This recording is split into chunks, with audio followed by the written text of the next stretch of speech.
গুলি করত এই জালেম সরকার। তাদের যে কি চরিত্র আপনাদের অবশ্যই অবগত আছেন। তাই প্রিয় এলাকাবাসী, আপনারা এই আওয়ামী লীগ বাকশাল সরকারের যারা অত্যাচার, নিপীড়ন, নির্যাতন, সবচেয়ে আমরা মনে করব আমাদের এই ইউনিয়নের মধ্যে সবচেয়ে 8-9 ওয়ার্ডগুলা বেশি নির্যাতিত হয়েছে। এর পিছনে কারা আছে এটা আমরা জানি, কিন্তু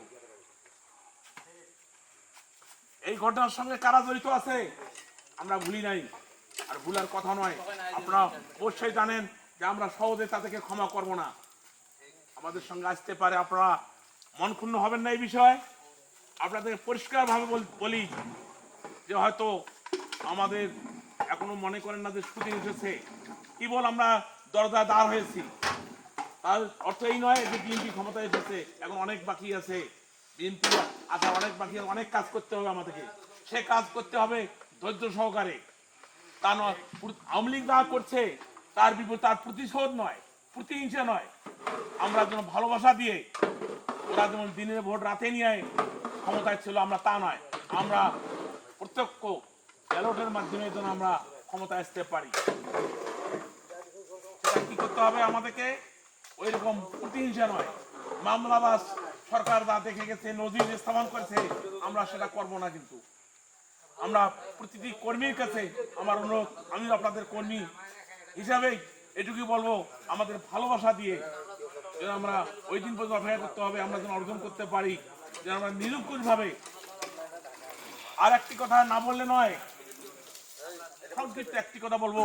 এই মাদ্রাসায় চিত্র আপনারা জানেন কিভাবে ওনারা সভাপতি হয়েছে এবং মাদ্রাসা কিভাবে শোষণ করেছেন, এটা আপনারা এলাকার মানুষ অবশ্যই আপনারা অবগত আছেন।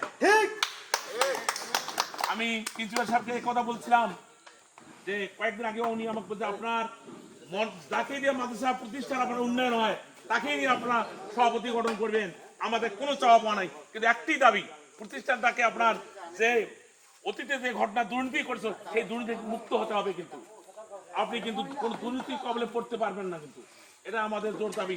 আপনাদের এলাকাবাসীর পক্ষে আমরাও বলবো যে ভবিষ্যতে উনি যাকেই খুশি এলাকার এই প্রতিষ্ঠানে সভাপতি করলেই প্রতিষ্ঠান ভালো হবে, এবং যেন যে প্রতিষ্ঠান এতটা সুনাম আছে সেই সুনাম কিন্তু বর্তমান এই আওয়ামী লীগ পিরিয়ডে আরো ধূলিসাৎ হয়েছে। আগামীতে যেন এই প্রতিষ্ঠানের যে সুনাম যেন উনি অক্ষুণ্ণ রাখতে পারে। উনি যাকে আমরা আপনাদেরকে এইটুকু বললাম, আমাদের কোনো খবরদারি থাকবে না এবং কোনো দলীয়ভাবে কোনো খবরদারি করবো না। শুধু একটা খবরদারি করবো, উনি প্রতিষ্ঠানের মতন যেন চালাতে পারে এবং যাকেই খুশি তাকেই ভালো একজন সভাপতি গঠন করবে, ওই জন্য কাজ করে। এনাকে কোনো আমাদের বাধা বিপত্তি নাই, এই অনুটুকু ওনাকে শুধু করবো। আচ্ছা, আপনারা এইটুকু মাথায় রাখবেন। বলতে গেলে অনেক কথা আছে, আমাদের সবচেয়ে আমাদের গর্ববোধ হয়, আপনারা হয়তো জানেন না, আমাদের এই আসনে তিনি প্রাপ্তি হবে বা গততে ছিলেন, উনি আসতে পারেন না, ওনার বাবা ছিল কিন্তু, এবং আগামী দিনে প্রাপ্তি হবে। আমাদের অহংকার হয় উত্তরবঙ্গের মধ্যে যদি আমরা মনে করি যে প্রধানমন্ত্রী পেয়েছি, আমরা যদি মনে করি তাই, কিন্তু আমরা মূল্যায়ন করতে জানি না। এখনো একটি চক্র কাজ করতেছে, আপনাদের মাথায় নিতে হবে, মাথায় রাখতে হবে যেন আমরা কোনো কর্মে যেন এইটা যেন আমরা ভুলে যাই না, যে আমরা সামনে যেন আমরা তুহিন সাহেবকে যেন বিপুল ভোটে যেন বিজয় করতে পারি। তাহলে আমরা অনেক অনেক চাওয়া পাওয়া, অনেক প্রত্যাশা আমাদের আছে। আর যদি আমরা ভোট দিতে ভুল করি, আমরা কিন্তু তার কাছে যাইতে পারবো না, এটা মনে রাখেন। কারণ এত বড় একটা মাফিয়ার লোক যদি আমরা পেয়েও যদি আমরা হাতছাড়া করি, এই সুযোগ কাজে না খাইতে না পারি। এই রাস্তার কথা আমার মনে আছে, এখানে উনি বলে গেছেন, এই মিটিংকে বলছিল এই রাস্তা আপনাদের হয়ে যাবে, ইনশাল্লাহ তাই করে গেছেন। আপনাদের যারা আছে এইখানে এখানে জনসভা ছিল, কিন্তু এই জনসভা বলছে এই রাস্তা হবে, এখানকার লোক চাওয়া পাওয়া ছিল, সেদিনকার দাবি ছিল এই রাস্তা হবে। ওনার আমলেই এই রাস্তা উনি কিন্তু প্রজেক্ট দিয়ে গেছে। কাজে এইটুকু শুধু রাস্তা না, এবং পাশাপাশি কিছু লোকের দাবি ছিল পল্লী বিদ্যুতের বিষয়। আপনারা জানেন পল্লী বিদ্যুৎটা টোটাল বিএনপির আমলেই কিন্তু শুরু হয়েছে। কাজে শুধু তাই নয়, আপনাদের শুধু এখানে আজকে দেখেন মাদ্রাসার অবকাঠামো, শিক্ষার অবকাঠামো, এত বড় প্রবীণ মাদ্রাসা, এখানে কোনো শিক্ষা অবকাঠামো নাই। বৈষম্যটা কিসের জন্য? কারণ এখানে জানতো যে এখানে জামাত বেশি, বিএনপি বেশি, যার কারণে এখানে এর মধ্যে মামলা হামলা কিভাবে দিয়া এই এলাকাটা তছনছ করেছে, মানুষকে বিজনেস শুইতে দেয় নাই। অনেক লোক আছে খাওয়া করে বিজনেস শুয়ে, আমাদের খবর রাখি না, কথা নয়।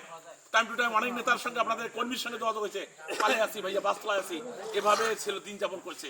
যাই হোক, কাজে আমাদের সামনে যেন আমরা সেই ভালো দিনটার অপেক্ষায় আছি, যে আমরা সামনে যেন ভালো দিনটা দেখতে পারি, যে তাকে আমরা এমপি বানাবো এবং আমরা তার কাছে দাবি করব এই প্রতিষ্ঠানের, এই এলাকার মানুষের চাওয়া পাওয়া কি। কাজেই আমাদের যদি চলতে গেলে, যদি চলতে ফিরতে ভুল ভ্রান্তি হতে পারে, আমাদের কোনো কর্মী যদি ভুল করে আপনারা অবশ্যই আমাদেরকে অবগত করবেন, আমরা তৎক্ষণাৎ আসবো, তার বিরুদ্ধে আমরা সাংগঠনিক ব্যবস্থা নেবো। কেউ যদি ভুল করে, ভুলের ঊর্ধ্বে কেউ নয়, কিন্তু একটা কথা মাথায় রাখবেন, ভুলের ঊর্ধ্বে কেউ নয়, করতে পারে, হতে পারে স্লিপ। কাজে অনুরোধ করবো আপনারা সবাই মিলেমিশে হাতে হাত রেখে কাঁধে কাঁধ রাখিয়ে আমরা যেন আগামীতে যেন আমরা শাহরিয়ার তুহিন চৌধুরীকে যেন আমরা বিপুল ভোটে বিজয় অর্জন করতে পারি, তাহলে এই উন্নয়ন আমরা ইনশাল্লাহ করতে পারবো। কাজেই আপনাদের কারো ভিতর যদি ভুল ভ্রান্তি থাকে, আর পাশাপাশি এইটুকু অনুরোধ করবো, যারা আওয়ামী লীগ করে তাদেরকে বুঝাবেন, বলবেন যে আপনারা আওয়ামী লীগ কথা বাদ দেন, কারণ আওয়ামী লীগ এদেশের 50 বছর আসতে পারবে না। কারণ কিভাবে আসবে, যে আপনাদের নেত্রী দেখেছেন কিভাবে পালিয়ে গেছে। কারণ যদি সে সত্যিকার দেশকে ভালোবাসতো, এত খুন যখন হত্যা করতো না। উনি আজকে এই দেশের মানুষকে কিভাবে খুন করেছে, কিভাবে হত্যা করেছে।